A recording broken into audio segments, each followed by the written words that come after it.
कहानी डॉ एपीजे अब्दुल कलाम। राख से उठता हुआ सूरज। रामेश्वरम तमिलनाडु का एक साधारण सा गांव। वहीं एक गरीब मुस्लिम परिवार में जन्मे थे अबुल पकीर जैनुलाब्दीन अब्दुल कलाम, जिनके पिता नाव चलाते थे। घर में इतना पैसा नहीं था कि वो स्कूल के बाद आराम कर सकें, इसलिए कलाम छोटे से लेकर बड़े तक काम करते, अखबार बांटना, घर घर सामान पहुंचाना। लेकिन उनके सपनों की ऊंचाई आसमान से भी ऊपर थी। संघर्ष की शुरुआत। छोटे से स्कूल में पढ़ते वक्त कलाम को विज्ञान से खास लगाव हो गया। उनके पास ना तो महंगे स्कूल थे, ना ट्यूशन और ना गाइड, लेकिन एक चीज थी, जिज्ञासा और मेहनत। वह रोज नई चीजें पढ़ते, प्रयोग करते, अपने अध्यापकों से सवाल करते। उनका सपना था वैज्ञानिक बनना। पहली हार। उन्होंने मद्रास इंस्टीट्यूट ऑफ टेक्नोलॉजी में प्रवेश लिया, लेकिन आर्थिक हालत बहुत खराब थी।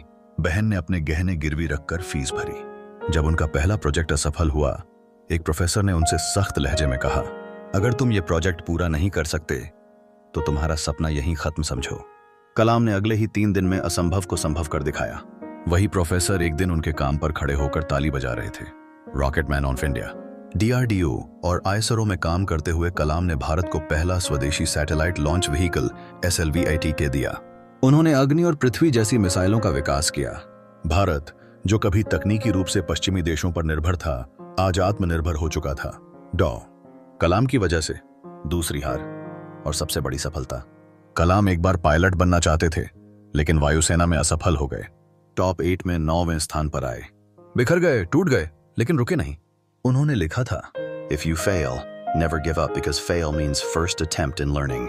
भारत के राष्ट्रपति और मिसाइल मैन। उनकी ईमानदारी, सरलता और समर्पण ने उन्हें बनाया भारत का 11वां राष्ट्रपति। उन्होंने कभी शादी नहीं की, पूरा जीवन देश को समर्पित किया।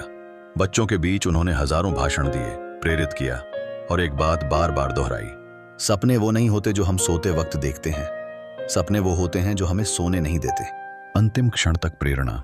27 जुलाई 2015 को जब वो IIM शिलोंग में भाषण दे रहे थे, वहीं मंच पर उनका निधन हुआ। कलम हाथ में था और शब्दों में प्रेरणा थी। सीख, कठिनाइयां आएंगी, बार बार आएंगी, लेकिन वो ही आपको मजबूत बनाएंगी। परिस्थितियां आपके हाथ में नहीं होती, पर प्रयास हमेशा आपके हाथ में होता है। अगर कलाम साहब जैसे महानायक एक झोपड़ी से उठकर राष्ट्रपति बन सकते हैं, तो आप भी अपनी दुनिया बदल सकते हैं।